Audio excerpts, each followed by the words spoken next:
Well, welcome back, everyone, and I hope everybody is safe and well. Today, we have the opportunity to continue our theme with understanding how small business owners during our community have weathered through the pandemic. I have the honor and privilege of interviewing Ms. Judy Manzo, who's been the owner since 1992 of our quintessential corner store, Bookends, of course, in Winchester, Massachusetts. So welcome, Mrs. Manzo. Thank you. Thank you so much for the opportunity to interview you. And I, of course, know that this pandemic has been incredibly difficult on small businesses with obviously initial closures and then reduced foot traffic. And even when things have opened up, a lot of times people feel as though things just still aren't the same. So without further ado, could we please start with you providing a brief introduction about yourself and the store, and then we can get into some more specific questions. Well, yes, as you said, 1992, that's going on 30 years that I have been at the bookstore. I walked to the bookstore from my house. It was a midlife crisis almost 30 years ago, and it said, I want to do something more. I had already volunteered. My kids were getting older. Anyway, the essence is I bought the store, never imagining that I'd still be doing it. But this store is a mission. It's a passion. I've always been a very big supporter of the community. I was a town meeting member for 33 years and all kinds of other things. So anyway, the bookstore is really my fourth child, and I am so proud of it. But we are only successful because of you, because of all of you. The pandemic, I think nothing will ever, quote, be normal again. The pandemic affected us, but rather than say, woe is me, I'm telling you from the worst part was being locked down for almost 3 months and quarantined. It was the worst for all of us. But as soon as we were given the go ahead to even open up for curbside pickup and doing home deliveries and being able to take web orders, oh my God, it was like an explosion. Right.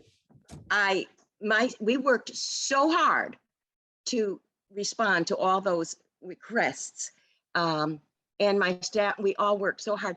But the point was, it's because of you guys. It's all the people that came and supported us. Day in and day out, people would call, text, email, web order, come to the open door, which we had barricaded with a table because you couldn't come in, saying, oh, we want you to be here. You're so important to the town. We were so busy. We've never been as busy in my 30 years as this past couple of months. I mean, so, and that's about 80% of our accounts of people who sign up to be a loyalty member of our group. right. 80, I would say 85% of our regular shoppers are Winchester residents. And all the rest of the people, the next 20%, are all the communities around us that don't have bookstores. Right. So, Right. I mean, what you're saying, I feel is more prevalent than ever in that saying that you're an integral part of the Winchester landscape and just saying that you're a part of communities, regardless of it, whether it's Winchester or not, is right. frankly an understatement. Because I remember that more than a decade ago, I believe we moved here in 2010, my parents even knew about Bookends before they came to Winchester, and they were in Burlington initially. So I guess what I wanted to ask then was, how has this community, is it safe to assume that this community who has helped you, of course, during the pandemic, Oh, the reason why? overwhelmingly helped. I have to say, we're not a, quote, glamorous bookstore. We had to hold off. We chose to hold off doing any kind of Zoom or author events because we wanted to attend to the customers. And I just felt, hopefully we'll get back to doing a in-person events, but that's not a high priority right now. It's taking care of all of you and showing you that you can get the service from us that you get from a much larger establishment, and it makes a difference, a huge difference. Right, exactly. And I would even argue that you'd get a better service from smaller businesses than much. It's personal. Exactly, because it's personal. It's personal. People call and ask for one of us, or they say, and we become friends with our customers because they repeat. And so you had asked me to talk about, as I said, I don't think we're ever going back to normal. We had reduced hours. We had free college kids go off to school. So we have fewer people working here right now. And but it's all worked out Right. because I have really loyal, qualified people doing this. But I was going to say, not only did we have extensive curbside pickup from web orders, I drove all over Winchester for about 2 months delivering home deliveries, free Just to deliveries to clarify, people. Ms. Manzo, before you go on, this is what you did because of the pandemic, right? How you navigated the pandemic. Yes. Oh, Perfect, okay. everything is different. Everything we do is different than now with the pandemic, it seems. Right. Including waiting for our merchandise to come in from these boxes over in Los Angeles. We just Sure. got a big order in yesterday. Yay, 5 big cases of Christmas cards, which have been waiting for months and months. Right. But I would say the tough days were nurtured by the appreciation every time someone came in to say, thank you for being here. We got to keep you here. Mhm. And saying, I call you first. And if you can't help us, then we might go elsewhere, but they'll call us first. So anyway, I don't have to go on about that because it's just been an amazing experience. One thing that I know And you just, sorry, one thing that I know you just mentioned, which really intrigued me, would you mind elaborating about the months that you spent driving around with the delivery? Just, was that in the beginning of the pandemic until you found like a more efficient way, or was that just throughout the well, pandemic? we've always offered free home delivery in Winchester. Sometimes I sneak in somebody in the lower part of Woburn or the eastern part of Medford. Sure. Generally speaking, it's just been, and it's not for the casual. And it's usually people who can't get out, be it ill or be it children or whatever. So it's not something we do it because we just want to, when it's accessible to us, Sure. when it's reasonable. But I have to tell you, some things that happened during the pandemic that really helped us was we encourage people. That 2 businesses really popped up during that period of time. One was called bookshop.org, and it was founded he lives in Manhattan now, but it was founded by a Winchester born and raised young man. And he started a company called bookshop.org, which is a website to compete with the big A. Right. And he is a regular distributor of books all over the country. He has over 800 bookstores working with him. Andy, his name is, I can't think of the last name right now, but it's Andy. Okay. And there was a front page story in the Boston Globe about what he was doing. But the long and the short is that you can dial into bookshop.org. And then if you, up in the top left corner, if you choose bookends out of the 800 or so bookstores that you want to support, Right. you order your books, you ship them anywhere. And particularly if you're giving gifts, it's great because you're sending them around the country. They have a really big shipping department, and we get 30% of that sale. Wow. As a donation or a commission. They're calling it a commission. Right. If you say you're supporting Bookends in Winchester, we get 30% commission. And then once a month, they send us money to our checking account. Mhm. I mean, amazing. I mean, and my own sister uses it to buy gifts now.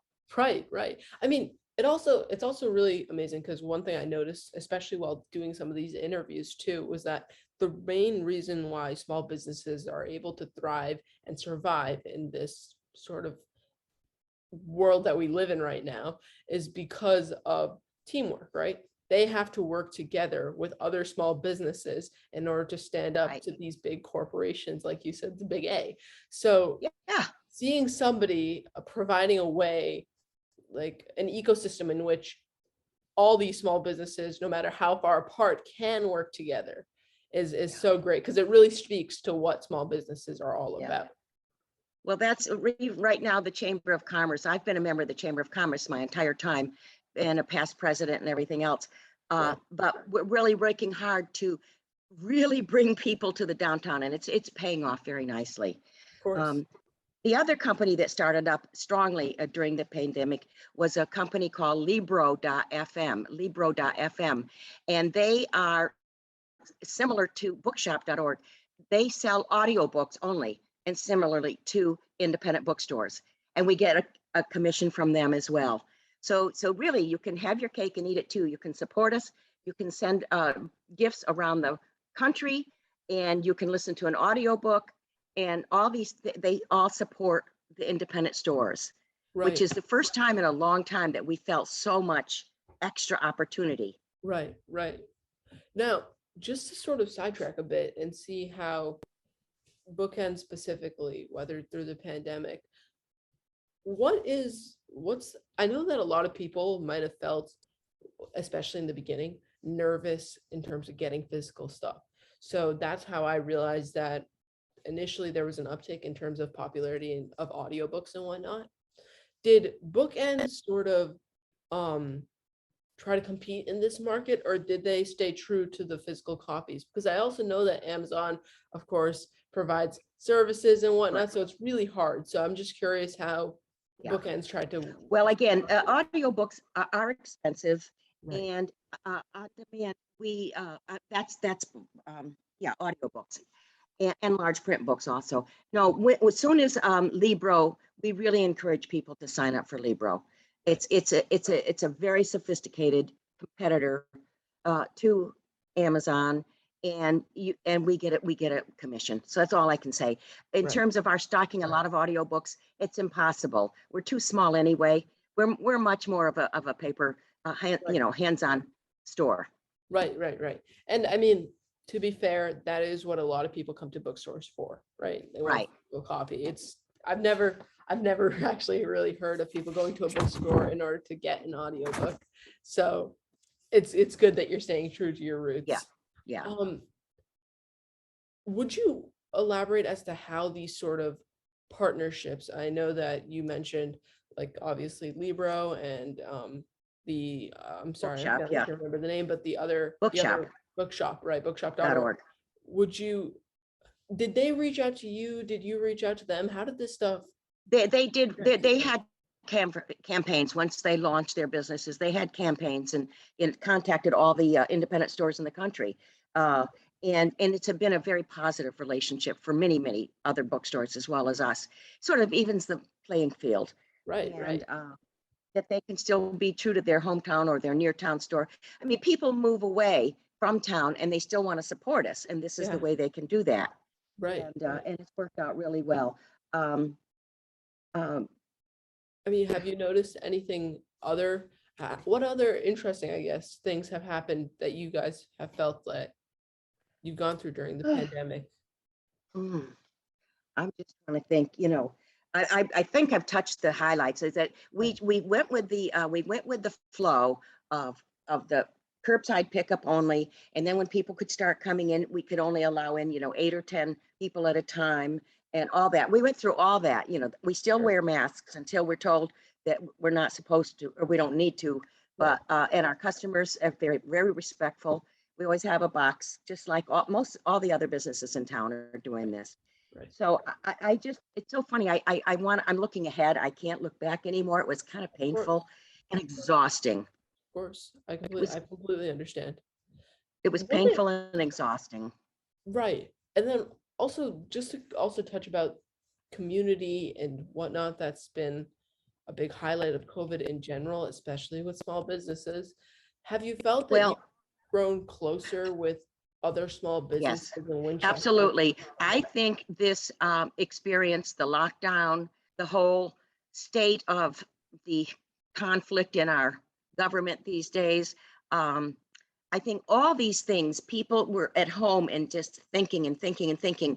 And I find when they come out, they just are so grateful and more appreciative. And as a result, we've gotten a lot of new customers, both Right, from town and from out of town, because they said, gee, we never knew you were there. We never really took the time. And I always say, if it's a first time person, we always ask, do you belong to our loyalty program? And they mhm, say, no. And I say, oh, is this your first time here? And they said, yes, I always wanted to stop here, but I never did. I said, well, you're going to come back. He said, absolutely. yeah, So, if once we get them in the door, then right, they understand and appreciate that we're really serious bookseller. mhm, This is not a hobby business. We, mhm, we, we, we compete. I mean, we buy things just the same as the big people. We just buy fewer copies.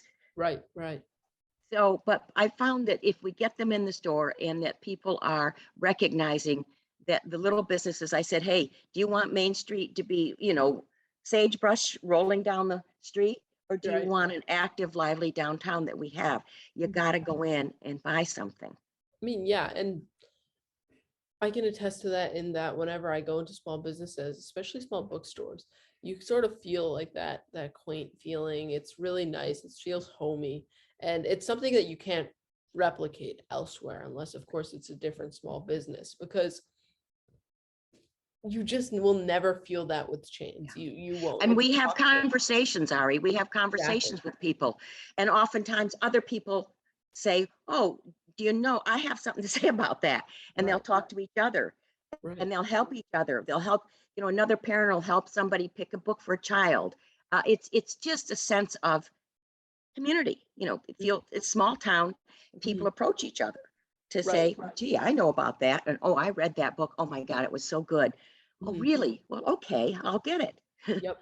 And one thing So I also noticed, which was during this pandemic, especially when interviewing and just when talking to other people, regardless of whether they're a small business owner, a doctor, or really any other profession, the thing that right. kept things going was conversation, right? And you're not going to get that when you're ordering online. You're only Yeah. going to get that when you go Right. inside and you And obviously talk. my staff were all very outgoing.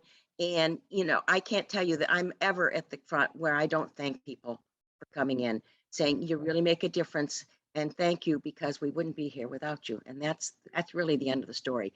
We survived and thrived with a lot of hard work. Yeah, Nobody gave us anything, can but only we imagine. survived and thrived and we've grown emotionally and mentally and business wise.